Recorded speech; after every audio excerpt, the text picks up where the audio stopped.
Alright, smoking is a plague on modern society. It causes 48,000 deaths in the US alone, 41,000 of those from secondhand exposure only. So what do we do about this? What can we do to remove smoking from the equation, get rid of it? In the past year, I discovered something that has helped me quit smoking. It's called an electronic cigarette.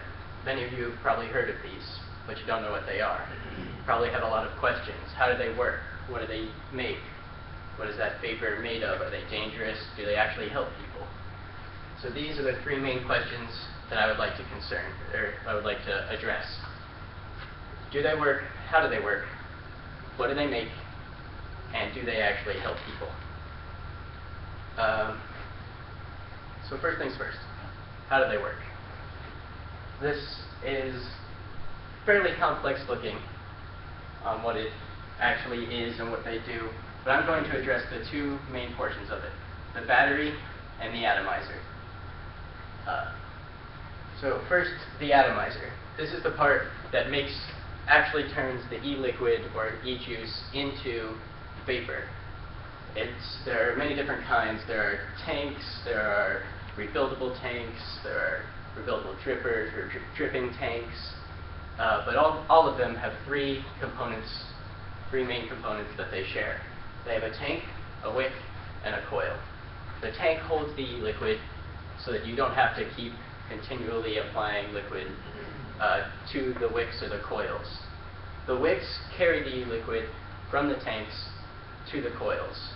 And the coils are the heating element that when electricity is applied to them, they heat up and vaporize the e-liquid. Now in refillable tanks, you get to rebuild every part of this except for the tank. You get to do the wicks yourself, the coils yourself, and this has become somewhat of an art form. People have all different kinds that they make, and they use different kinds of wire and different kinds of cotton, all kinds of different wicking and coiling types of things. So next up is the batteries. There are two main types of batteries, regulated and unregulated. The regulated batteries basically regulate the power output that goes to the coil. Additionally, regulated devices will not fire below a certain resistance of the coils. This keeps it safer and makes it better for beginners and anyone who doesn't really know what they're doing when it comes to building coils and whatnot. The second kind is unregulated. They seem to be more dangerous because you can make them apply an amount of power that they're not rated for. All batteries are rated for a certain amount of amperage, and if you go above this, you can have the batteries basically explode. They do what's called venting, and all of the insides of the battery come shooting out. They can pressurize and explode.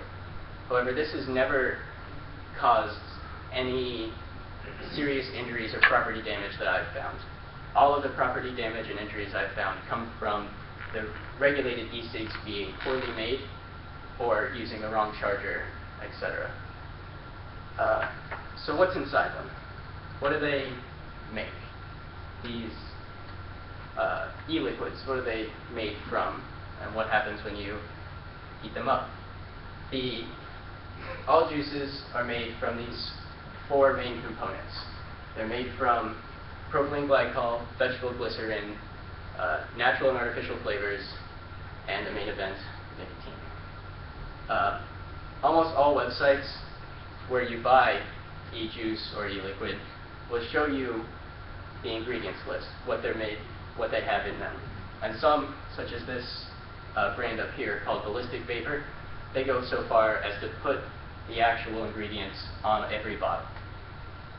Now what are these ingredients? Propylene glycol and vegetable glycerin sound kind of scary, but what they are is really simple. They're everywhere. They're both distilled from vegetables, and both of them are in many of the foods and drinks. Also, lots of different gelatins and solvents or salves for your skin. and they're almost entirely not dangerous. The natural and artificial flavoring is something we've all seen, read on ingredients list for bottles and processed foods and such, and it's pretty much the same as what is in these. Now, nicotine. We've all heard that nicotine is dangerous, it's addictive, and I've heard people say that they thought it was a cancer-causing agent. This is not true. Nicotine, all in all, is not that bad for you, other than its addictiveness. Discover Magazine in 2014 published an article that said that nicotine might even improve attention and focus enough to be considered a cognitive enhancer. And nicotine is currently in trials and used more or less to treat neurological diseases such as Parkinson's, Tourette's, and schizophrenia. This is clearly preferable to the 4,000 or 7,000 plus chemicals made by burning cigarettes. This is listed by the CDC, and as many as 70 of them may be cancer-causing agents. Now, obviously, big nicotine companies and such, they don't like this, and they've had studies done and published, such as this one that was published in NBC, that says that e-cigs create formaldehyde, which is a chemical used in embalming bodies. However, while this isn't entirely false, it's a little bit exaggerated. A man named Dr. Barsalinos published a response to this article where he stated that they completely overdid this. They ran the e-cigs at a voltage that was far higher than standard. At the standard 3.3 volts, there was no formaldehyde found. They ran it up to 5 volts, where they found 15 times the amount of formaldehyde produced from cigarettes. Also, they found a non-harmful form of formaldehyde called formaldehyde glycerol, which is being produced from the propylene glycol. And when they did this study, when they actually found the formaldehyde, the e-cig was basically unsmokable.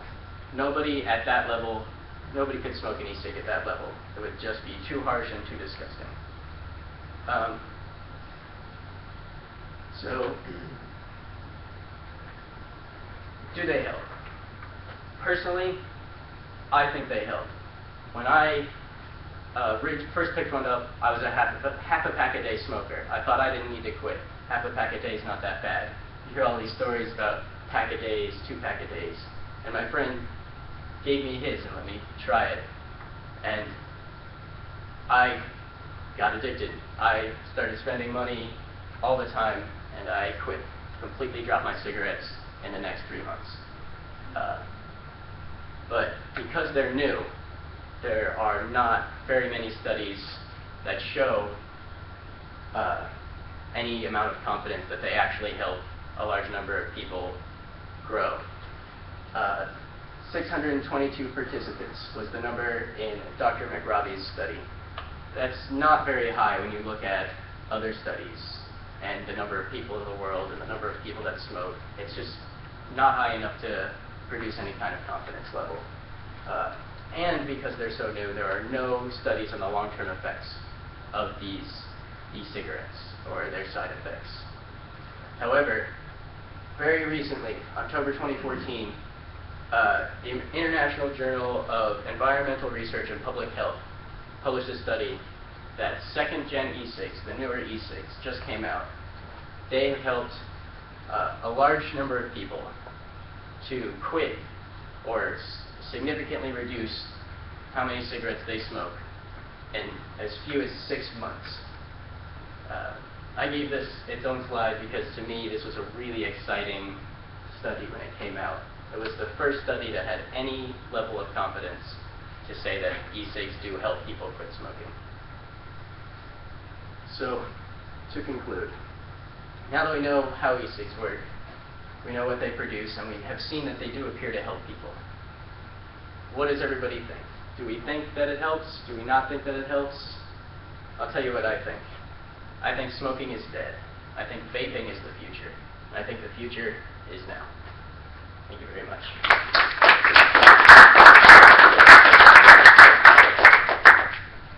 Even your professor thinks.